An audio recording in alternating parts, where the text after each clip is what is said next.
এলোকে কবর ধারে আধার চিড়ে চিনিস না কিরে ওকে ও মা আমিনার কোল জোড়ে চাঁদ জানিস না কিরে মুতালিব আজকে কেন বেহুশ হেন বক্কি খুশির বন বেদনার সুপ্ত ক্ষতে হাত বুলাতে করে আগমন সাহারার হৃদয় ভরা ঝরনা ধারা বইল না কিরে।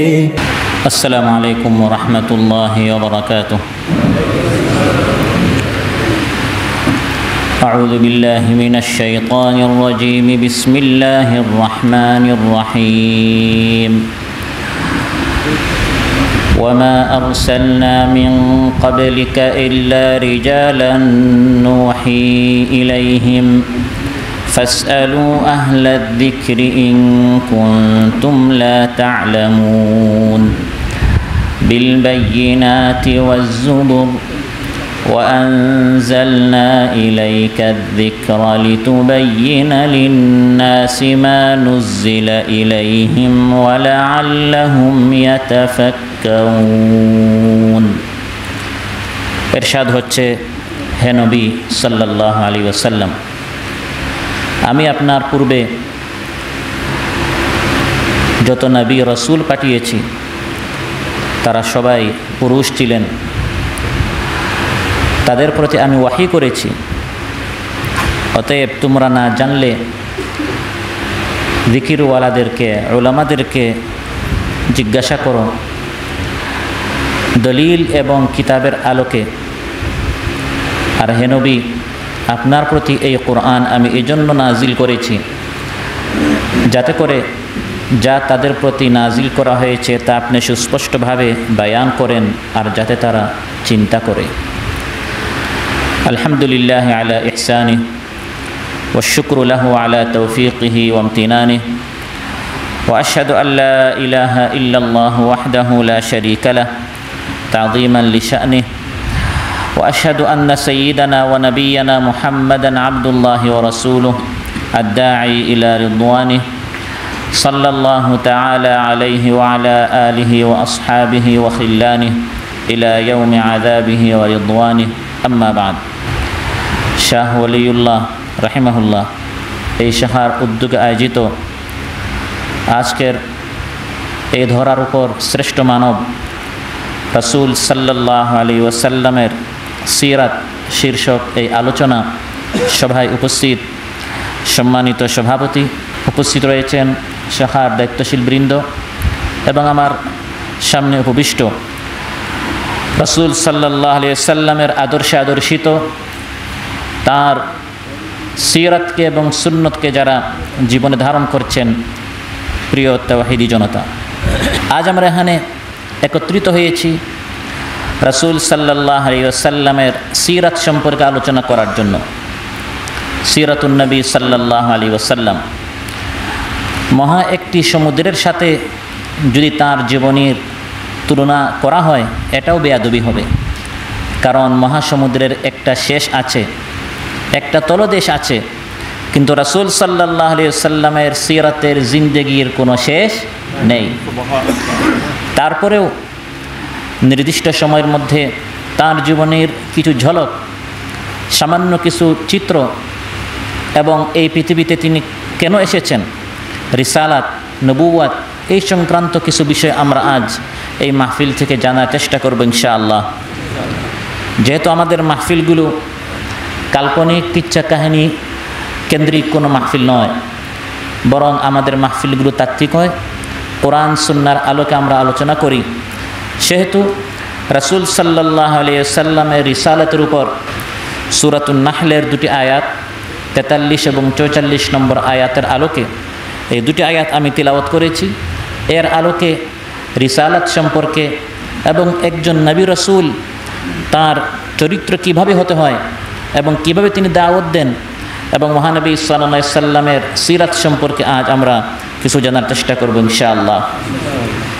সম্মানিত ভাইরা, আজ আমরা এসেছি সিরাতুন নবী সাল্লাল্লাহু আলাইহি সাল্লাম সম্পর্কে আলোচনা শোনার জন্য। রাসূল সাল্লাল্লাহু আলাইহি সাল্লামের সিরাত সম্পর্কে। কি সম্পর্কে? নবীজির জীবনকে দুটি ভাগে ভাগ করা হয়। তার জীবনের দুটি দিক রয়েছে, একটি হচ্ছে সিরাত, একটি হচ্ছে সূরাত। একটি হচ্ছে সিরাত, একটি হচ্ছে সূরাত। সিরাত হচ্ছে অনুকরণীয় আর সূরাত হচ্ছে প্রশংসনীয়। সুবহানাল্লাহ। সূরাত হচ্ছে মহানবী সাল্লাল্লাহু আলাইহি সাল্লামের অবয়ব কেমন ছিল, তার শারীরিক গঠন কেমন ছিল, দেখতে তিনি কেমন ছিলেন, তার শাকাল, তার সূরাত, তার আকৃতি, তার গঠন, এটাকে সূরাত বলা হয়। এবং এই সংক্রান্ত হাদিস গ্রন্থগুলোতে অনেক রিওয়ায়াত এবং বর্ণনা রয়েছে। সাহাবে কেরাম রিদওয়ানুল্লাহি আজমাইন তারা মহানবী সাল্লাল্লাহু আলাইহি সাল্লাম তার সূরাতের তারা বর্ণনা দিয়েছেন। বিশেষ করে শামাইলি তিরমিজিতে অনেক সুন্দরভাবে এর বর্ণনা রয়েছে। মহানবী সাল্লাল্লাহু আলাইহি সাল্লামের সূরাত শাকল আমরা ধারণ করতে পারবো না, কিন্তু এটি একটি আশা থাকে, একটি প্রত্যাশা যে আমার শাকলটাও যদি মহানবীর মতো হতো, কিন্তু যা হওয়ার নয় সেটা তো আর হবে না। আমরা আল্লাহর নবীর সূরতের মতো আমাদের সূরত করতে পারবো না, কিন্তু তার সিরাতের মতো চাইলে আমরা সিরাত ধারণ করতে পারবো। মহানবী সাল্লাল্লাহু আলাইহি সাল্লামের সূরত, তার শাকল, তার শারীরিক গঠন কেমন ছিল, আমি আপনি কল্পনা করতে করতে সৌন্দর্যের জামাল হুসন, সৌন্দর্যের যে শেষ সীমা হতে পারে, মহানবী সাল্লাল্লাহু আলাইহি সাল্লাম এর চেয়ে আরও অনেক অনেক অনেক সুন্দর ছিলেন। এটি হচ্ছে তার সূরত, এটি সিরাত নয়, এটি হচ্ছে তার সূরত, তার শাকল। হযরত আনাস রাদিয়াল্লাহু আনহু বলেন, কানা রাসূলুল্লাহ সাল্লাল্লাহু আলাইহি ওয়াসাল্লাম রাবআতান লাইসা বিত-তাওয়িলি ওয়ালা বিল-কাসীর হাসানাল জিসমি ওয়া কানা শা'রুহু লাইসা বিজা'দিন ওয়ালা সাবতিন আসমারাল লাউন। মহানবী সাল্লাল্লাহু আলাইহি সাল্লাম ছিলেন মধ্যম আকৃতির। তিনি খুব বেশি লম্বা ছিলেন না, আবার একেবারে খাটো ছিলেন না। তার দেহ ছিল খুব আকর্ষণীয়, সুঠাম দেহের অধিকারী ছিলেন। তিনি ধবধবে একবারে সাদাও ছিলেন না, আবার একবারে কালোও ছিলেন না, বরং গৌরবর্ণের ছিলেন। সাদা এবং কালোর মাঝখানে সবচেয়ে সুন্দর যে কালার, এই রং আল্লাহ তাআলা তার নবী সাল্লাল্লাহু আলাইহি সাল্লামকে দান করেছিলেন। তার চুল একেবারে কুকড়ানো ছিল না, আবার একদম সোজাও ছিল না। তার কপাল ছিল চওড়া, চোখের পাতাগুলো ছিল ফুটন্ত গোলাপের মতো। হযরত বারা বিন আযিব রাদিয়াল্লাহু আনহু বলেন, যে বুখারীতে এসেছে, মা রাআইতু শাইআন কাত্তু আহসানা মিনহু। আমি বারা সাহাবী বলেন, আমার জীবনে রাসূল সাল্লাল্লাহু আলাইহি সাল্লামের মতো এত সুন্দর আকৃতি, এত সুন্দর ব্যক্তি, এত সুন্দর মানুষ আর কাউকে আমি দেখি নাই। তিনি দেখতে যেমন সুন্দর ছিলেন, তার আওয়াজ, তার কণ্ঠ সেরকম সুমিষ্ট ছিল, সুমধুর আওয়াজের তিনি অধিকারী ছিলেন। আজ আমরা চিন্তা করি, মিজানুর রহমান আজহারির কণ্ঠ যদি এত সুন্দর হয়, মানুষের ভিড় লেগে যায় তার এই সুমধুর কণ্ঠে কোরআনের আলোচনা শোনার জন্য। এরকম আরও অন্যান্য যারা কারি রয়েছেন, মক্কার ইমাম, মদিনার ইমাম, তাহলে যার উপর এই কোরআন নাজিল হলো, সে মহানবী সাল্লাল্লাহু আলাইহি সাল্লামকে আল্লাহ তাআলা কত সুমধুর কণ্ঠ দিয়েছিলেন। সুবহানাল্লাহ। হযরত বারা রাদিয়াল্লাহু আনহু বলেন, বুখারীতে এসেছে, সামি'তুন নাবিয়্য সাল্লাল্লাহু আলাইহি ওয়াসাল্লাম ইয়াকরাউ ফিল ইশা'i বিত-তিন ওয়াজ-যাইতুন ফামা সামি'তু আহাদান আহসানা সাওতান মিনহু। রাসূল সাল্লাল্লাহু আলাইহি সাল্লামকে ইশার সালাতে একদিন সূরাতুত তিন ওয়াজ-যাইতুন পড়তে আমি শুনেছি, এরকম এত সুন্দর আওয়াজ, এত সুন্দর কণ্ঠ আমি আর কারো শুনিনি। যদিও দুনিয়াতে আমরা মাহরুম হয়েছি, আজ এই সিরাতুন নবী সাল্লাল্লাহু আলাইহি সাল্লাম মাহফিলে আল্লাহর নিকট এই আবদার করি, জান্নাতে যেন মাজমা করে, সমাবেশ করে আল্লাহ তাআলা আমাদের নবীর আওয়াজে কোরআনের তিলাওয়াত শোনার ব্যবস্থা করে দেন। মহানবী সাল্লাল্লাহু আলাইহি সাল্লাম এভাবে তার সূরত, তার শাকল, তার আকৃতি সবচেয়ে সুন্দর ছিল। শায়ের ইসলাম, মুসলিম মিল্লাতের সবচেয়ে যে প্রধান কবি ছিলেন হযরত হাসান বিন সাবিত রাদিয়াল্লাহু আনহু, সাহাবী। তিনি মহানবী সাল্লাল্লাহু আলাইহি সাল্লামের ডান হাত ছিলেন। কাফির মুশরিকরা কবিতার মাধ্যমে যখন ইসলামের উপর আঘাত করত, মহানবী সাল্লাল্লাহু আলাইহি সাল্লাম ইরশাদ করতেন, কুম ইয়া হাসান ফাহজুম, ইয়া হাসান দাঁড়াও, কবিতার জবাব দিতে হবে কবিতা দিয়ে। সুবহানাল্লাহ। ইসলামের মধ্যে ইসলামী সংস্কৃতি আছে, ইসলামী সঙ্গীত আছে, ইসলামী কবিতা আছে। কবিতার জবাব দিতে হবে কবিতা দিয়ে। হযরত হাসান রাদিয়াল্লাহু আনহু মহানবী সাল্লাল্লাহু আলাইহি ওয়াসাল্লামের নাআত তিনি পেশ করছেন, ওয়া আহসানু মিনকা লাম তারা কাত্তু আইনি ওয়া আজমালু মিনকা লাম তালিদিন নিসাউ খুলিকতা মুবাররাআন মিন কুল্লি আইবিন কাআন্নাকা কাদ খুলিকতা কামা তাশাউ। হে নবী, আপনার মতো এত সুন্দর সূরাত শাকল আমি অন্য কারো দেখিনি, আপনার মতো এত সুন্দর আকৃতির কোনো মা এরকম সন্তান জন্ম দেয়নি। আপনাকে আল্লাহ তাআলা সব দোষ ত্রুটি মুক্ত করে সৃষ্টি করেছেন। আমাদের কারো দেখা যায় এখানে কালো একটা দাগ আছে, কারো এখানে একটা আপনার দোষ আছে, কারো হাতে কারো পায়ে, প্রত্যেকেরই সৃষ্টিগতভাবে কোনো না কোনো ত্রুটি থাকে। কিন্তু মহানবী সাল্লাল্লাহু আলাইহি সাল্লামের সূরতের মধ্যে, তার শারীরিক গঠনের মধ্যে সৃষ্টিগত তার কোনো ত্রুটি ছিল না। কাআন্নাকা কাদ খুলিকতা কামা তাশাউ। হে হাবিব, কেমন জানি আপনি যেমন চেয়েছেন আল্লাহ তাআলা আপনাকে সেভাবেই সৃষ্টি করেছেন। এই হচ্ছে সূরাত। আর দ্বিতীয় দিকটি হচ্ছে সিরাত, যে সিরাতের আলোচনার জন্য আজ আমরা এখানে এসেছি। সিরাত বলা হয় সুন্নাতকে, কোন একটি জিনিসের পদ্ধতি, তরিকা, অবস্থা, অভ্যাস, জীবন চলার ধরন, কাহিনী ও ঘটনাবলীর বর্ণনা, এটাকে সিরাত বলা হয়। নবীজির সিরাত অর্থাৎ তার সুন্নাত, তার জীবন পদ্ধতি, তরিকা কিভাবে ছিল, এই বিষয়ে এই সংক্রান্ত যেখানে আলোচনা করা এটাকে সিরাত বলা হয়। এই সিরাত শব্দটি কোরআনে কারিমে মাত্র একবার এসেছে, সূরা তাহার 21 নম্বর আয়াত, সানুঈদুহা সিরাতাহাল উলা। সিরাত মানে তরিকা, মানে জীবন চলার ধরন, কাহিনী। মহানবী সাল্লাল্লাহু আলাইহি সাল্লাম যার সিরাত এবং যার সূরত সবচেয়ে সুন্দর ছিল, সবচেয়ে প্রশংসনীয় ছিল, তার এই পৃথিবীতে আগমনটাও ছিল রহমত স্বরূপ। সুবহানাল্লাহ। তিনি পৃথিবীতে এসেছেন রহমত স্বরূপ। ওয়ামা আরসালনাকা ইল্লা রাহমাতাল লিল আলামিন। আল্লাহ তাআলা বলেন, হে হাবিব, আমি আপনাকে রাহমাতাল লিল আলামিন, রাহমাতাল লিল মুসলিমিন বলেন নাই, লিল মুত্তাকিন বলেন নাই, লিল মুসাল্লিন বলেন নাই, শুধু নামাজিদের জন্য, শুধু মুত্তাকিনদের জন্য, লিল ইনসান লিন নাসও বলেন নাই, বরং মানুষ থেকে শুরু করে যত প্রাণী আছে, এমনকি যত নিষ্প্রাণ জিনিসও আছে, সবার জন্য আল্লাহ তাআলা তার হাবিবকে রহমত করে পাঠিয়েছেন, করুণার দয়ার সাগর করে পাঠিয়েছেন। সুবহানাল্লাহ। কোনো উম্মতির, কোনো ব্যক্তির, কোনো জিনিসের, কোনো নিষ্প্রাণের কষ্ট হোক, এটা মহানবী সাল্লাল্লাহু আলাইহি সাল্লাম সহ্য করতেন না। ফাবিমা রাহমাতিম মিনাল্লাহি লিনতা লাহুম ওয়ালাউ কুনতা ফাদ্দান গালিযাল কলবি লানফাদ্দু মিন হাওলিক। আল্লাহ তাআলা বলেন, হাবিব, আল্লাহর দয়া আপনার প্রতি, এজন্য আপনি মানুষের প্রতি দয়ালু হয়েছেন। আপনি যদি কর্কশ হতেন, শক্ত হতেন, কঠোর হতেন, কঠিন হতেন, মানুষ আপনার থেকে দূরে চলে যেত। কিন্তু আল্লাহ তাআলা তাঁর নবীকে কর্কশ করে পাঠান নাই, আল্লাহ তাআলা তাঁকে পাঠিয়েছেন গোটা বিশ্ববাসীর জন্য রহমত করে। সুবহানাল্লাহ। আল্লাহ তাআলা যাকে তাকে নবী বানান না, রাসূল বানান না, বরং যাকে আল্লাহ নবী বানাতে চান, এই নবী পৃথিবীতে আসার আগ থেকে আল্লাহ প্ল্যান নেন। মায়ের পেট থেকে যখন তিনি ভূমিষ্ঠ হন, তার চরিত্র, তার আচরণ, তার কথাবার্তা অন্য 10 জন থেকে ভিন্ন হয়। বুঝাই যায় যে এই ব্যক্তি বড় হওয়ার পর তার একটি ভবিষ্যৎ আছে, ভবিষ্যৎ এই ব্যক্তি নবী হবে, রসুল হবে। কারণ নবী আল্লাহর সিলেকশনে হয়, আল্লাহ নবী বানান, নবী ইলেকশনে হয় না। যে এখানে আমরা যারা আছি, আমরা কারে নবী বানাতে চাই, এরকম ইলেকশনে নবী হন না, নবী হন সিলেকশনে।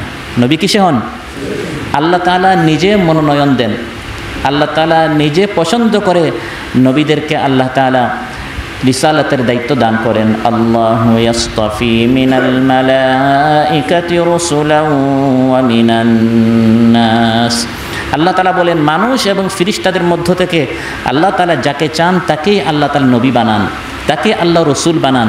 মানুষের মধ্যেও রসুল আছে, বার্তাবাহক, ফেরেশতাদের মধ্যেও বার্তাবাহক, মেসেঞ্জার আছে। যেমন হযরত জিবরিল আলাইহিস সালাম, তিনি আল্লাহর পক্ষ থেকে বার্তা, মেসেজ, রিসালাত এনে মানুষ রসুলকে দেন এবং মানুষ রসুল আল্লাহর এই বার্তাটি উম্মতের নিকট পৌঁছান।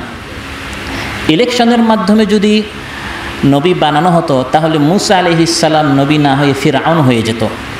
ফিরআউন সে তার জাতিকে উদ্দেশ্য করে বলছে, ওয়ানাদা ফিরআউনু ফি কওমিহি ক্বালা ইয়া কওমি আলাইসা লি মুলকু মিসর ওয়া হাযিহিল আনহারু তাজরি মিন তাহতি তাহতি আফালা তুবসিরুন। আল্লাহ তাআলা বলেন, ফিরআউন মিশরবাসীকে উদ্দেশ্য করে বলল, হে মিশরবাসী, তোমরা দেখো না, সে তো শুধু নবী হওয়ার না, সে বলল আনা রাব্বুকুমুল আ'লা, আমি রব হওয়ার হকদার, এই যোগ্যতা আমার আছে। কারণ মুলক মিশ্র, গোটা মিশরের রাজত্ব আমার হাতে, মিশরের সব নদ নদী আমার প্রাসাদের নিচ দিয়ে চলছে।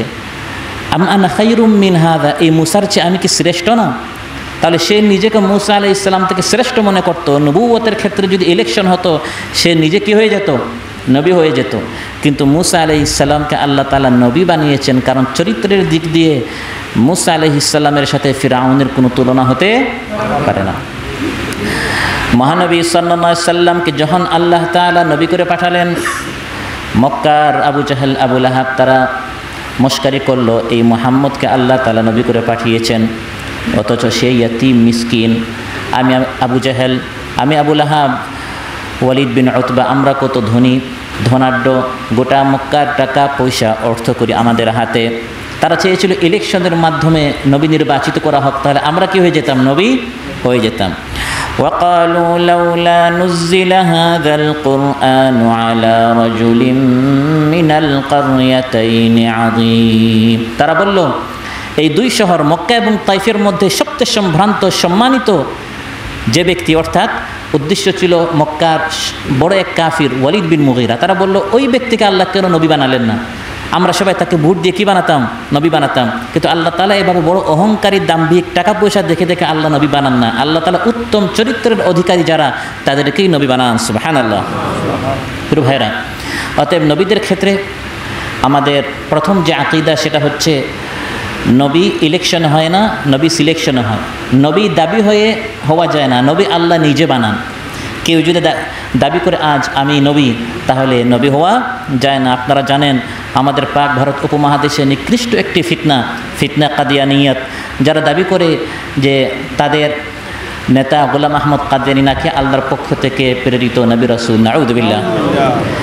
নবী এরকম জনগণ যদি কারো নাম প্রস্তাব করে, আমরা তাকে নবী বানিয়ে ফেললাম, এরকম নেতা হওয়া যায়, এরকম রাষ্ট্রপ্রধান হওয়া যায়, প্রধানমন্ত্রী হওয়া যায়, কিন্তু এরকম নবী রাসূল হওয়া যায় না। নবীদের ক্ষেত্রে আমাদের বাড়াবাড়িও করা যাবে না, নবীদের ক্ষেত্রে আমাদের ছাড়াছাড়িও করা যাবে না। কাফির মুশরিকরা নবীদের ক্ষেত্রে যুগে যুগে ছাড়াছাড়ি করত, অর্থাৎ তাদের হকটা একবারে ছেড়ে দিত। আর অন্যদিকে এক শ্রেণীর মানুষ নবীদের অনুসরণের দাবি করে তারা বাড়াবাড়ি করত। আমরা বাড়াবাড়ি করব না, ছাড়াছাড়িও করব না, আমরা হচ্ছি মাঝামাঝি। আমরা কি উম্মাতান ওয়াসাতা, মধ্যম পন্থা আমাদের অবলম্বন করতে হবে। নবীদের ক্ষেত্রে অনেক মানুষ অনেক বাড়াবাড়ি করে। রাসূল সাল্লাল্লাহু আলাইহি সাল্লাম ইরশাদ করেন, লা তুতরুনি কামা আতরাতিন নাসারা ঈসা ইবনে মারইয়াম। ঈসা আলাইহিস সালামের ক্ষেত্রে তার অনুসারী খ্রিস্টানেরা যেরকম বাড়াবাড়ি করেছে, তারা ঈসা আলাইহিস সালামকে খ্রিস্টানেরা আল্লাহর সন্তান বানিয়েছে, আমি নবীর ক্ষেত্রে তোমরা এরকম বাড়াবাড়ি করিও না, বরং তোমরা বলো আব্দুল্লাহি ওয়া রাসূলুহু, আমি আল্লাহও না, আমি নবী আল্লাহর সন্তানও না, বরং আমি হচ্ছে আব্দুল্লাহ, আল্লাহর আব্দ, আল্লাহর গোলাম। হ্যাঁ, আবার তোমাদের মতো গোলাম না। ওয়া রাসূলুহু, সম্মানের দিক দিয়ে আল্লাহ তাআলা আমাকে শ্রেষ্ঠ মানব রাসূল বানিয়েছেন। সুবহানাল্লাহ। এটা হচ্ছে মাঝামাঝি। আবদুল্লাহ বলে আল্লাহ তাআলা তার নবীকে মাকামে রুবুবিয়্যত থেকে নিচে নামিয়েছেন। তিনি রব নন, তিনি আল্লাহ নন, বরং তিনি হচ্ছেন আব্দুল্লাহ, সেখান থেকে নিচে নেমেছেন। ওয়া রাসূলুহু বলে আমাদের মাকাম থেকে উপরে উঠিয়েছেন। তিনি আমাদের মতো উম্মতি নন, সাধারণ মানুষ নন, বরং আমাদের উপরে। যদি এই মাঝামাঝি স্থান থেকে আমি তাকে আল্লাহর মাকামে উঠাই, এটা হচ্ছে বাড়াবাড়ি। আর এই মাকাম থেকে, মাকামের রিসালাত থেকে আমি যদি তাকে নিচে নামিয়ে বলি তিনি আমাদের মতোই একজন গুনাহগার, তিনি উঠতে বসতে গুনাহ করেন, তিনি মাসুম নন, এই ধরনের আকীদা যদি আমি পোষণ করি, তাহলে নবীকে তার মাকাম থেকে নিচে নামানো হলো, যেটা কাফির মুশরিকরা করত। তাহলে আমরা নবীকে অপমানিত করব না। আবার উঠাতে উঠাতে যেরকম আমাদের সমাজে একদল মানুষ ইসলামের মধ্যে নতুন নতুন জিনিস আবিষ্কার করে, বেদাতপন্থী যারা আছে, তারা নবীর ক্ষেত্রে অনেক বাড়াবাড়ি করে। যুগে যুগে কাফির মুশরিকরা তারা এটাই চিন্তা করত যে একজন নবী আসবেন, নবী আমাদের মতো এরকম মানুষ কেন হবে? আজ আমাদের সমাজে এক শ্রেণীর মানুষ বলে না যে নবী হচ্ছে নূরের তৈরি, নবী আমাদের মতো মানুষ নন। এই ধরনের কথা যুগে যুগে কোরআন বলছে, এটা কাফির মুশরিকদের বক্তব্য ছিল। কাফির মুশরিকরা বলতো একজন নবী আসবে তো মানুষ হয়ে কেন আসবে? আমরা খাই, আমরা ঘুমাই, আমরা চলি, আমরা হাঁটি, আমরা ক্লান্ত হই, নবী আসবে তো একজন ফিরিস্তা হয়ে আসবে। এটা যুগে যুগে কাফির মুশরিকদের এটা বক্তব্য ছিল। আলোচ্য আয়াতে আল্লাহ তাআলা এর জবাব দিচ্ছেন, যুগে যুগে নবীরা মানুষ ছিলেন, এবং শুধু মানুষ না, মানুষের মধ্যে তারা কোন ধরনের মানুষ আল্লাহ বলে দিচ্ছেন, তারা পুরুষ ছিলেন। তারা কি ছিলেন? পুরুষ ছিলেন। ওয়ামা আরসালনা মিন ক্বাবলিকা ইল্লা রিজালা। আল্লাহ তাআলা বলেন, হে হাবিব, শুধু আপনি নন, আপনার আগে যত নবী এসেছেন সবাই মানুষ ছিলেন, আবার মানুষের মধ্যে তারা সবাই পুরুষ ছিলেন। তাহলে এটা যুগে যুগে কাফিরদের একটা প্রশ্ন ছিল, নবী আসবেন তো ফিরিস্তা হয়ে আসবেন, বা জিন্নাত হয়ে আসবেন, বা অন্য প্রাণী হয়ে আসবেন।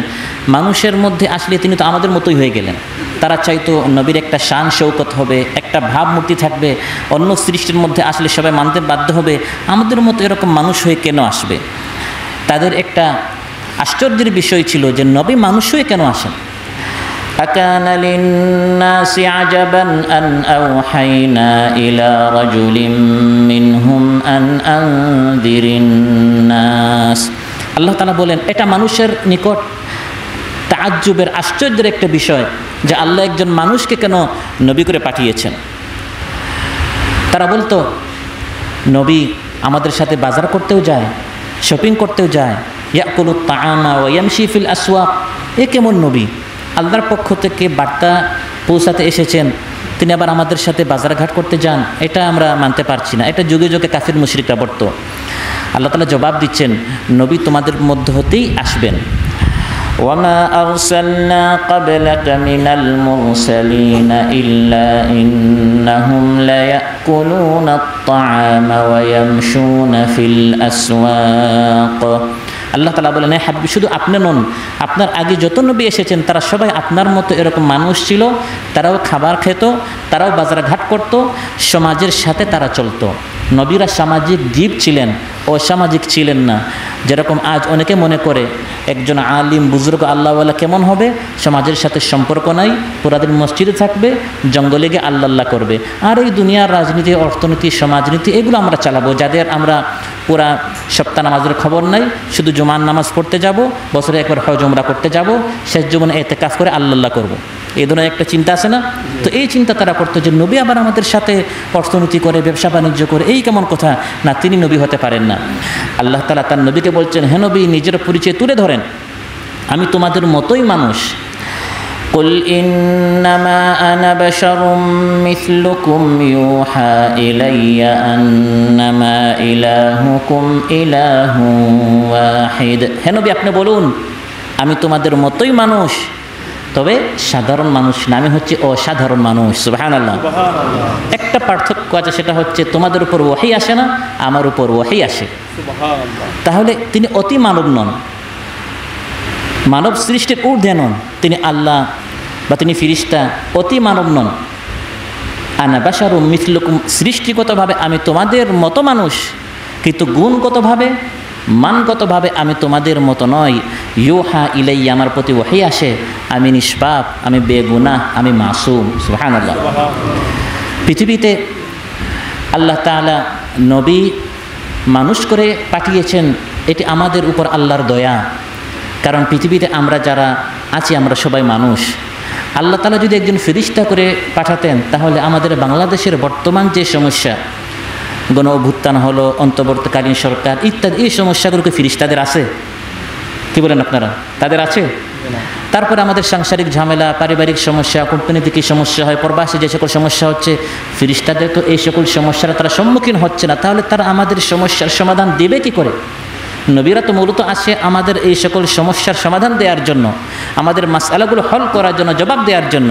আল্লাহ দয়া করেছেন, মানুষের নিকট নবী পাঠিয়েছেন, তো মানুষ হয়ে পাঠিয়েছেন। সুবহানাল্লাহ। সুবহানাল্লাহ। قل لو كان في الأرض ملائكة يمشون مطمئنين لنزلنا عليهم من السماء ملكا رسولا। আল্লাহ তাআলা বলেন, যখন পৃথিবীতে মানুষই বসবাস করে, তখন মানুষের হিদায়াতের জন্য আল্লাহ রাসূল মানুষ করে পাঠিয়েছেন। মানুষ ব্যতীত এই পৃথিবীতে যদি ফেরেশতারা থাকতো, তাহলে আল্লাহ তাআলা ফেরেশতাদেরকে নবী করে পাঠাতেন। এখন আমাদের জন্য একজন নবী আসবে, আল্লাহ যদি ফেরেশতা করে পাঠান, যেরকম হে কাফির মুশরিকরা তোমরা চাও, এতে করে সমস্যা কমবে না, সমস্যা বাড়বে। সমস্যার সমাধান হবে না, বরং তখনই তোমরা বলবে ফেরেশতা আমাদের সব সমস্যার সমাধান দিতে পারছে না, আমরা আরেক নবী চাই। তাহলে আল্লাহ তোমাদের উপর দয়া করেছেন তোমাদের সমস্যার সমাধান করার জন্য, তোমাদের সাথে খাচ্ছেন, ঘুমাচ্ছেন, চলেন, ফিরেন, তোমাদের মতো তিনিও সমস্যায় জর্জরিত। তোমাদের সমস্যার সমাধান দেওয়ার জন্য আমি তোমাদের মতো একজন মানুষকে পাঠিয়েছি। সুবহানাল্লাহ। নবীদের ক্ষেত্রে আমাদের আরেকটি আকীদা হচ্ছে তারা সবাই পুরুষ ছিলেন। কি ছিলেন? ওমা আরসালনা মিন ক্বাবলিকা ইল্লা রিজালান। কোনো মহিলাকে আল্লাহ তাআলা নবী রাসূল করে পাঠাননি। কারণ নবুয়ত এবং রিসালাতের যে কঠিন দায়িত্ব, গুরু দায়িত্ব, মহা দায়িত্ব, এটা কেবলমাত্র পুরুষরাই বহন করতে পারে। এটার জন্য অনেক ত্যাগ দরকার, সংগ্রাম দরকার, প্রয়োজনে দেশ ত্যাগ করতে হবে, দেশান্তরিত হতে হবে, অনেক দূর দেশে যেতে হবে, পরিবার ছাড়তে হবে, ব্যবসা বাণিজ্য থেকে বঞ্চিত হতে পারেন, ফাঁসির কাষ্টে ঝুলতে পারেন, কারারুদ্ধ হতে পারেন, গুলিবিদ্ধ হতে পারেন, আয়না ঘরেও ঢুকতে পারেন, এই সকল সমস্যার সম্মুখীন হতে পারেন। এগুলো নারীদের জন্য কষ্ট হবে। নারীদেরকে আল্লাহ তাআলা আদরের জন্য, সন্তানের স্নেহের জন্য সৃষ্টি করেছেন। বিধায় আল্লাহ দয়া করে কোনো নারীকে নবী না পাঠিয়ে পুরুষদেরকেই নবুয়তের এই কঠিন দায়িত্ব পালন করার জন্য আল্লাহ বাছাই করেছেন। নারীরা শারীরিকভাবে তাদের গঠন নবুয়তের এই কঠিন দায়িত্ব পালন করার উপযোগী না। প্রিয় ভাইরা, আল্লাহ তাআলা বলেন ওমা আরসালনা মিন ক্বাবলিকা ইল্লা রিজালান নূহি ইলাইহিম। আপনার আগে আমি যত নবী পাঠিয়েছি সবাইকে মানুষ পুরুষ করে পাঠিয়েছি, প্রত্যেকের প্রতি আমি ওহী নাজিল করেছি। কি নাজিল করেছি? একজন মানুষ নবী হওয়ার জন্য, রাসূল হওয়ার জন্য পূর্ব শর্ত হচ্ছে তার উপর ওহী আসতে হবে। যদি ওহী নাই, একজন দাবি করলো আমি নবী, এই হচ্ছে মিথ্যা ভণ্ড দাবিদার নবী।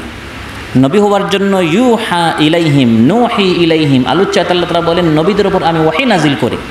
প্রত্যেক নবীর উপর আল্লাহ তাআলা ওহী নাজিল করেছেন। সেই মূসা আলাইহিস সালাম, তাকে যখন আল্লাহ তাআলা নবী বানাবেন, তুর পাহাড়ে তাকে নিয়ে গেলেন এবং তার প্রতি প্রথম ওহী ছিল আনাখতারতুকা ফাসতামি' লিমা ইউহা ইন্নানি আনাল্লাহু লা ইলাহা ইল্লা আনা ফা'বুদনি ওয়া আকিমিস সালাতা লিযিকরি। হে মূসা, তোমাকে নবী করার জন্য আমি আল্লাহ তোমাকে চয়েস করেছি, বাছাই করেছি, মনোনীত করেছি। অতএব ভালো করে শুনো তোমার প্রতি কি ওহী করা হচ্ছে। তাহলে ওহীর মাধ্যমে তিনি নবী হয়েছেন। প্রত্যেক নবীর উপর ওহী আসতে হবে। কি আসতে হবে? তাহলে গোলাম আহমদ কাদিয়ানী বলেন বা অন্য যে কেউ ভণ্ড যারা দাবিদার আছে তাদের উপর কোনো ওহী নাই। তারা কোনো কিতাব, তারা কোনো কোরআনের মতো গ্রন্থ জাতিকে উপহার দিতে পারে নাই। প্রিয় ভাইরা, নবীরা যখন পৃথিবী থেকে চলে যান, রাসূল সাল্লাল্লাহু আলাইহি ওয়াসাল্লাম পৃথিবী থেকে চলে গেলেন, এখন আমাদের সমস্যার সমাধান কারা দিবেন? এখন মহানবী সাল্লাল্লাহু আলাইহি ওয়াসাল্লাম পৃথিবী থেকে চলে যাওয়ার পর, নবীরা পৃথিবী থেকে চলে যাওয়ার পর আমাদের বিভিন্ন সমস্যার, বিভিন্ন মাসআলার জবাব কারা দিবেন? আল্লাহ তাআলা বলেন নবীদের আদর্শে যারা আদর্শিত, নবীর উপর নাজিল হয়েছে যে গ্রন্থ, এই কোরআন যারা অধ্যয়ন করে, যারা পড়েছে, এই সকল আলিমদেরকে, উলামাদেরকে, নবীর সিরাত, নবীর জীবনী সম্পর্কে যারা জ্ঞানী, এই সকল আলিম, উলামা, জ্ঞানী ইসলামী স্কলারদের কাছ থেকে তুমি দ্বীনটা জানো। ফাসআলু আহলায যিকরি ইন কুনতুম লা তা'লামুনা বিল বায়্যিনাতি ওয়াজ যুবুর। প্রত্যেক নবীকে আমি আল্লাহ তাআলা যখন ওহী দিয়ে তাকে পাঠিয়েছি, প্রত্যেক নবীর সাথে দলিল ছিল, মুআজিজা ছিল, কিতাবও ছিল। নবী চলে গেলেন, এখন যারা দাওয়াত দিবে তারা কিভাবে দাওয়াত দিবে? ওই নবীর উপর যে কিতাব নাজিল হয়েছে, বিল বায়্যিনাতি ওয়াজ যুবুর, নবীর উপর যে কিতাব নাজিল হয়েছে, ওই কিতাবটি যারা সবসময় চর্চা করে, ওই কিতাবটি যারা সবসময় অধ্যয়ন করে, পড়াশোনা করে, তাদের সাথে যদি আপনি থাকেন, তাদের সান্নিধ্যে যদি থাকেন, তাদের সাথে যদি উঠা বসা করেন, তাদের মতো যদি আপনি অধ্যয়ন করেন এবং সমস্যা পড়লে তাদেরকে যদি জিজ্ঞাসা করেন, তাহলে আপনার সমস্যার সমাধান আপনি পাবেন। আর মানবরচিত বিভিন্ন বিধান, মানুষের মন মস্তিষ্ক প্রসূত অনেক আদর্শ, মতবাদ, মতাদর্শ যারা লিখেছে, ওদের পিছনে যদি আপনি ঘুরেন, ইসলামী কোনো সমাধান আপনি খুঁজে পাবেন না। প্রিয় ভাইরা, অতএব যে কোনো সমস্যার সমাধানের আমরা যদি ইসলামী সমাধান পেতে চাই, আমাদেরকে নবীর উপর যে কোরআন নাজিল হয়েছে এবং তার যে সুন্নত আছে সেখান থেকে আমাদের এর সমাধান খুঁজতে হবে। আর যে সকল হক্কানি উলামায়ে কেরাম আছেন যারা কোরআন সুন্নাহর কথা বলেন, তাদের সাথে থাকলে তখন আমরা সঠিক সমস্যার সমাধান পাব। কিছু উলামা আপনারা দেখবেন, কথিত উলামা আমাদের সমাজে আছে, আলোচনা আল্লাহ বলছেন বিল বাইয়িনাতি ওয়াজ জুবুর, দলিল ভিত্তিক যারা আলোচনা করে। কিছু উলামা আছেন তাদের আলোচনার মধ্যে কোনো দলিল নেই, আজগুবি কিচ্ছা কাহিনী, মিথ্যা বানোয়াট হাদিস যেগুলো জাল, এই সকল কথা যারা বলে তাদেরকে জিজ্ঞাসা করতে, তাদের সাথে থাকতে, তাদের দলভুক্ত হতে আল্লাহ নিষেধ করেছেন। সেখানে গেলে মানুষ গুমরাহ হবে, পথভ্রষ্ট হবে, কারণ তারা দাওয়াত দিচ্ছে দলিল ভিত্তিক নয়, বরং চাপার জোরে। কিসের জোরে? কথার জোরে। ইউরিদুনা লিইউতফিউ নূরাল্লাহি বিআফওয়াহিহিম, মুখের জোরে, কথার জোরে। আফওয়াহি মানে চাপার জোরে, চিৎকার করে, বড় গলায় কথা বলে তারা চায় হকের আওয়াজকে বন্ধ করে দিতে। আর যারা নবীর আদর্শে আদর্শিত, তারা চাপার জোরে নয়, বিযাহিরিম মিনাল কাউল, কথার জোরে নয়, বরং দলিলের জোরে, কোরআন এবং সুন্নাহর দলিল ভিত্তিক কথা তারা বলে এবং এর মাধ্যমে তারা সমস্যার সমাধান দিতে চায়। অতএব সম্মানিত ভাইরা, মহানবী সাল্লাল্লাহু আলাইহি ওয়াসাল্লাম এর উপর যে কোরআন নাজিল হয়েছে, এই কোরআন এবং তার জীবনী সিরাত, এই দুইটা হচ্ছে অঙ্গভাবে ওতপ্রোতভাবে জড়িত। আমার কোনো জীবনের সমস্যার সমাধান যদি আমাকে খুঁজতে হয়, পেতে হয়, তাহলে এটা পাবো কোরআনে এবং পাবো মহানবী সাল্লাল্লাহু আলাইহি ওয়াসাল্লামের সিরাতে। শুধু কোরআন ফলো করলে আমি সঠিক পথ পাবো না। আর কোরআন বাদ দিয়ে আমি যদি শুধু হাদিস প্রতিদিন পড়ি, শুধু আমরা প্রতিদিন হাদিস পড়ি কিন্তু আমরা কোরআন পড়ি না, এই ধরনের কিছু রোগ আমাদের মধ্যে, কোনো মুসলমানদের মধ্যে পাওয়া যায়। শুধু প্রতিদিন আমরা হাদিস পড়ি কিন্তু আমরা কোরআন পড়ি না। এতে করে আমরা মহানবী সাল্লাল্লাহু আলাইহি ওয়াসাল্লামের জিন্দেগির সিরাত থেকে আমরা মূল যে হেদায়েত সেটা থেকে আমরা বঞ্চিত হয়ে যাব। আবার একদল আমাদের সমাজে আছে যারা নিজেদের পরিচয় দেয় আমরা হচ্ছে আহলুল কোরআন, আমরা শুধু কোরআন মানব, নবীর সিরাতের, নবীর সুন্নতের, নবীর হাদিসের আমাদের প্রয়োজন না। বলেন নাউযুবিল্লাহ। কোরআন এবং সুন্নাহ এই দুইটা আলাদা করার কোনো সুযোগ নাই, এই দুইটাকে একসাথে আমাদের পড়তে হবে, জানতে হবে। তাই আল্লাহ তাআলা বলেন ওয়া আনজালনা ইলাইকা যিকরা লিতুবাইয়িনা লিন-নাসি মা নুযিলা ইলাইহিম ওয়া লাআল্লাহুম ইয়াতাফাক্কারুন। হে হাবিব, আপনার প্রতি এই কোরআন আমি এজন্য নাজিল করেছি যাতে করে মানুষেরা যখন কোনো সমস্যায় পড়ে এই সমস্যার সমাধান বিস্তারিতভাবে আপনি দেন, কথার মাধ্যমে, কাজের মাধ্যমে, সমর্থনের মাধ্যমে। তাহলে আল্লাহ তাআলা একদিকে কোরআন নাজিল করেছেন, একদিকে মহানবী সাল্লাল্লাহু আলাইহি ওয়াসাল্লামকে পাঠিয়েছেন। মহানবীর উপর তিনি কোরআন নাজিল করেছেন এবং এই কোরআনকে ব্যাখ্যা করার জন্য, তাফসির করার জন্য, বিশ্লেষণ করার জন্য, বুঝিয়ে দেওয়ার জন্য মহানবী সাল্লাল্লাহু আলাইহি ওয়াসাল্লামের সিরাত আমাদেরকে ফলো করতে হুকুম করেছেন। কোরআন যদি বুঝতে হয় আমাদেরকে মহানবী সাল্লাল্লাহু আলাইহি ওয়াসাল্লামের সিরাত, তার জীবনী অবশ্যই ফলো করতে হবে, পড়তে হবে, জানতে হবে। ওয়া আনজালনা ইলাইকা যিকরা, আমি আল্লাহ আপনার উপর কোরআন এই জন্য নাজিল করেছি যাতে করে আপনি কোরআনের মধ্যে যেটা সংক্ষিপ্ত এটা আপনি বিস্তারিতভাবে বর্ণনা করেন। কোরআনের মধ্যে যা বর্ণনা হয় না সেটা আপনি বলে দেন, যা বিবৃত হয় না সেটা আপনি বলে দেন। সিরাতের মাধ্যমে, তার জীবনীর মাধ্যমে মহানবী সাল্লাল্লাহু আলাইহি ওয়াসাল্লাম কোরআন আমাদেরকে বুঝিয়ে দিয়েছেন। কোরআন বুঝাতে গিয়ে মহানবী সাল্লাল্লাহু আলাইহি ওয়াসাল্লাম কখনো কথা বলেছেন, কখনো কাজ করেছেন, কখনো সমর্থন দিয়েছেন। এই সবগুলোকে সিরাত সুন্নাত বলা হয়। মহানবীর কথা, কাজ ও সমর্থন, এগুলো সবগুলো মিলিয়ে যেটা হয় এটা হচ্ছে মহানবী সাল্লাল্লাহু আলাইহি ওয়াসাল্লামের জীবনী, তার সুন্নত, তার সিরাত। তিনি এমন মানব ছিলেন, তিনি কথা বললে এটা দলিল হয়ে যায়, সুবহানাল্লাহ। তিনি কথা না বললে ওটাও দলিল হয়ে যায়, যেটাকে সমর্থন বলা হয়। তিনি কাজ করলে এটাও দলিল হয়ে যায়। কাউলুন, ফি'লুন, তাকরিরুন, তার কথা, তার কাজ, তার সমর্থন। তিনি কথা বললেও দলিল, না বললেও, না বলার মাধ্যমে তিনি সমর্থন দিয়ে দিয়েছেন, এটাও দলিল হয়ে গেছে। আর যদি কোনো কাজ করেন সেটাও দলিল। তার গোটা জীবনটাই, তার গোটা সিরাতটাই দলিল। কোরআনকে বুঝতে হলে মহানবী সাল্লাল্লাহু আলাইহি ওয়াসাল্লামের সিরাত মহানবী সাল্লাল্লাহু আলাইহি সাল্লামের জীবনী আমাদেরকে ফলো করতে হবে। লাকাদ কানা লাকুম ফি রাসূলিল্লাহি উসওয়াতুন হাসানাতুন লিমান কানা ইয়ারজুল্লাহা ওয়াল ইয়াওমাল আখির ওয়া যাকারাল্লাহা কাসীরা। আল্লাহ এবং পরকালে যাদের ঈমান আছে, বিশ্বাস আছে, তাদের জন্য মহানবী সাল্লাল্লাহু আলাইহি সাল্লামের জিন্দেগিতে রয়েছে উত্তম আদর্শ। কি রয়েছে? উত্তম আদর্শ, উসওয়াতুন হাসানা।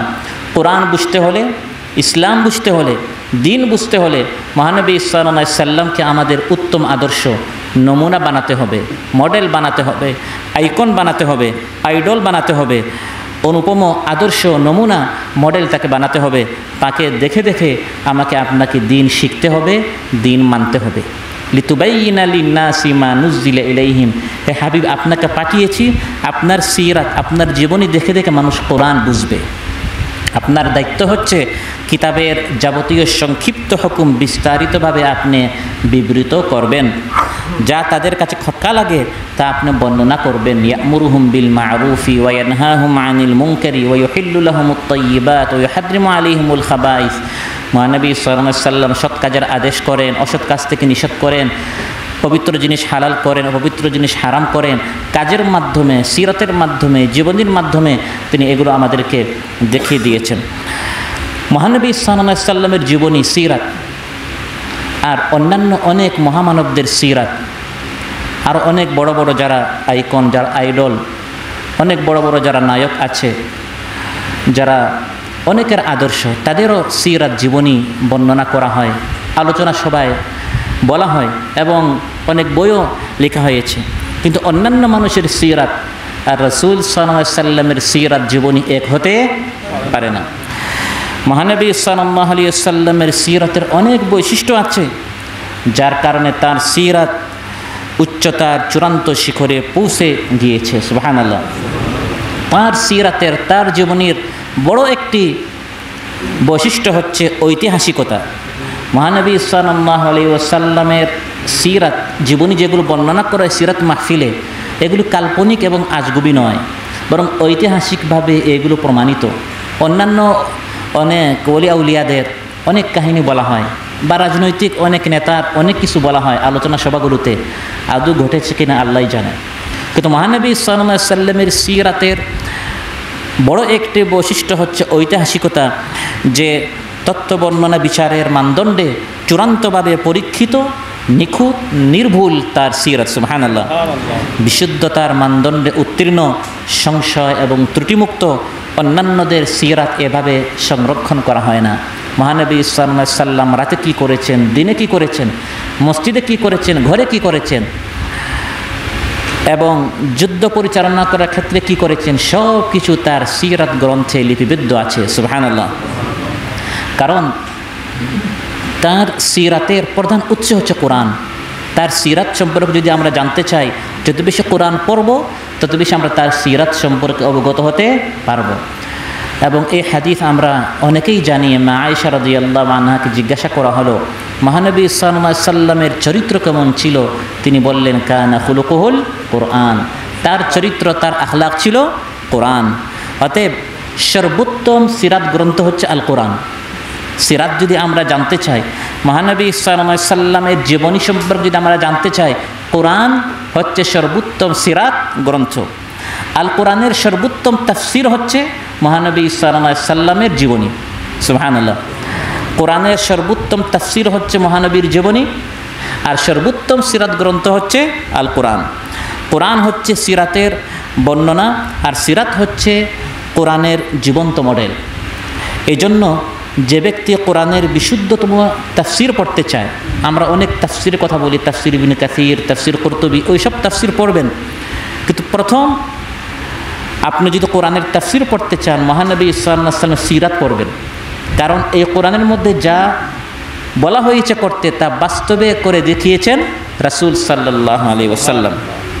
এই জন্য কোরআনকে যদি আমি বলি, হে কোরআন তুমি মানুষ হয়ে যাও, তাহলে সে হয়ে যাবে রাসূল সাল্লাল্লাহু আলাইহি ওয়াসাল্লাম। সুবহানাল্লাহ বলবেন না? আর রাসূল সাল্লাল্লাহু আলাইহি ওয়াসাল্লামকে যদি বলা হয়, হে হাবিব আপনি একটা বই হয়ে যান, তাহলে তিনি হয়ে যাবেন আল কোরআন।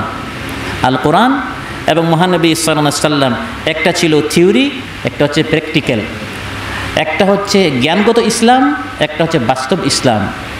জ্ঞানগত ইসলাম হচ্ছে আল কোরআন, আর বাস্তব ইসলাম হচ্ছে মহানবী সাল্লাল্লাহু আলাইহি সাল্লামের সিরাত।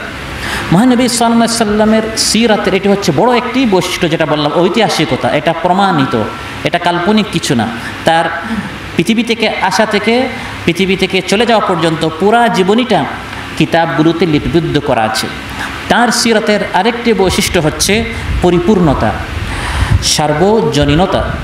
ইতিহাসের আরও অনেক নায়ক, আর অনেক নেতাদের জীবনী বলা হয়, তারা এক এক দিকে নেতা, আইডল। কেউ রাজনৈতিক আদর্শ, তার কিছু কর্মী আছে, রাজনৈতিকভাবে তারা তাকে ফলো করে, কিন্তু অর্থনৈতিক জগতে সে তার কর্মীদেরকে অন্ধকারে রেখেছে, সে কোনো আদর্শ দিতে পারে নাই।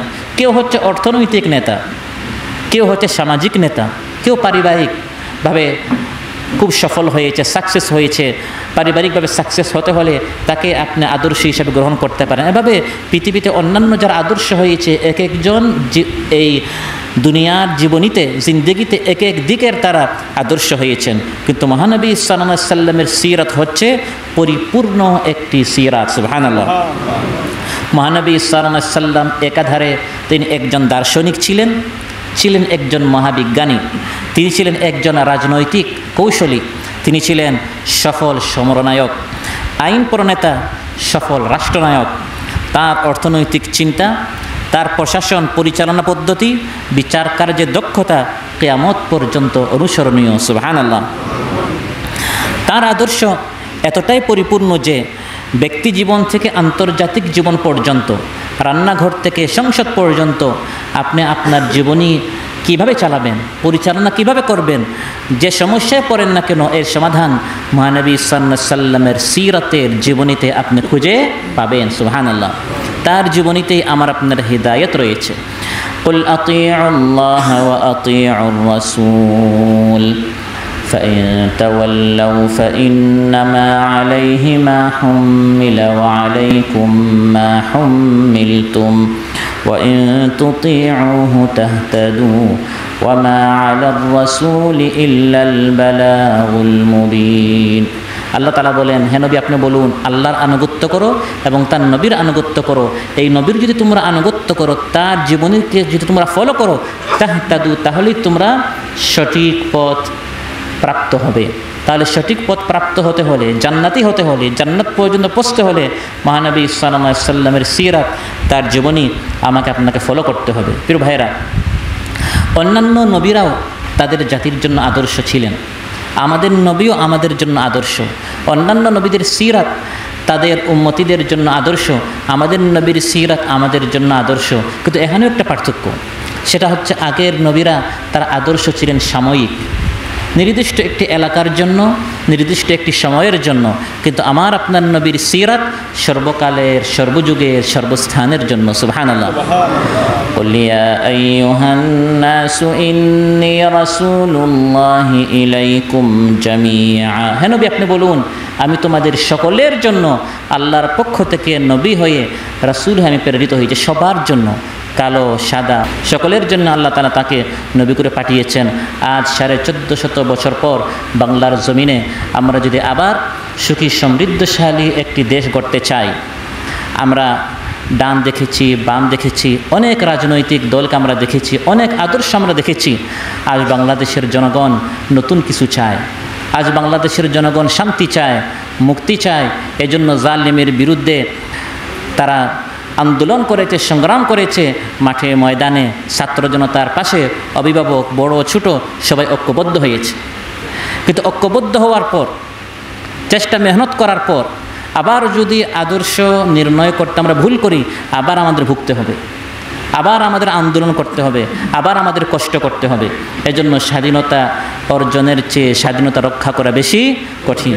বর্তমান বাংলাদেশ জনগণ চায় নতুন কিছু, জনগণ এখন নতুনভাবে শান্তি চাচ্ছে। শান্তিকামী এই জনগণকে, শান্তিকামী এই দেশবাসীকে শান্তি একমাত্র দিতে পারে ইসলাম, ইসলাম এবং ইসলাম। এবং এই ইসলাম আমরা পাবো কোরআনে, এবং বাস্তব ইসলাম পাবো রাসূল সাল্লাল্লাহু আলাইহি সাল্লামের সিরাতে। আজ যেরকম আমাদের দেশে জুলুম, অত্যাচার, নিপীড়ন, নিষ্পেষণ চূড়ান্ত পর্যায়ে পৌঁছে গিয়েছিল। মহানবী সাল্লাল্লাহু আলাইহি সাল্লাম এই পৃথিবীতে আগমন করার পূর্বে পৃথিবীতে এই ধরনের জুলুম ছিল, অত্যাচার ছিল। আয়নাঘরে বিরোধী দলের কাউকে নয়, বরং সেই যুগের আয়নাঘরে কবরে বাবা তার কন্যাকে দাফন করত। ওয়াইদাল মাউউদাতু সুইলাত বিআইয়ি যামবিন কুতিলাত, বাবা তার নিজ কন্যাকে তার হাত দ্বারা কী করত? দাফন করত, কবর দিত। এভাবে একটি অন্ধকারাচ্ছন্ন এক জাতিকে, এক প্রজন্মকে, এক বিশ্বকে মহানবী সাল্লাল্লাহু আলাইহি সাল্লাম আলোকিত করেছেন, মুনাওয়ার করেছেন, সুখ দিয়েছেন, শান্তি দিয়েছেন, গোটা বিশ্বের নেতৃত্ব তাদের হাতে উঠিয়ে দিয়েছেন। যারা বকরি রাখাল ছিল, উটের রাখাল ছিল, আজ অনেকে বলে ইসলামপন্থীরা তারা কি দেশ চালাতে পারবে? আপনি ছোট্ট একটি রাষ্ট্রের কথা বলছেন। হযরত ওমর রাদিয়াল্লাহু আনহু তিনি অর্ধেকটা পৃথিবী চালিয়েছেন। ইসলামপন্থীরা ছোটো ছোটো রাষ্ট্র চালাতে অভ্যস্ত না। ইসলামপন্থীদের অভিজ্ঞতা যদি আপনি শুনতে চান, আপনার মাথা গরম হয়ে যাবে। অর্ধেকটা পৃথিবীর চেয়ে আরও বড় ভূখণ্ড ইসলামপন্থীরা চালিয়েছে, আলহামদুলিল্লাহ। আর সফলতার সাথে। সেই ওমর রাদিয়াল্লাহু আনহু যখন গোটা পৃথিবী তিনি চালিয়েছেন, তখন সেখানে দুর্নীতি হয় নাই, পিছনের দরজা দিয়ে তাকে পালাতে হয় নাই, বরং জনগণ আরামে ঘুমিয়েছে এবং তাকে নিরাপত্তা দেওয়ার জন্য কোনো বাহিনীর কোনো প্রয়োজন ছিল না। রোম থেকে এক ব্যক্তি এসেছে আমিরুল মুমিনিনকে খুঁজতে, কোনো প্রাসাদ নেই, কোনো বডিগার্ড নেই, কোনো রক্ষী বাহিনী নেই, তাকে রক্ষা করার জন্য কোনো ফোর্স নেই, বরং তিনি খেজুর গাছের নিচে একটা ইট তার মাথার নিচে রেখে তিনি আরাম করে ঘুমাচ্ছেন। সুবহানাল্লাহ।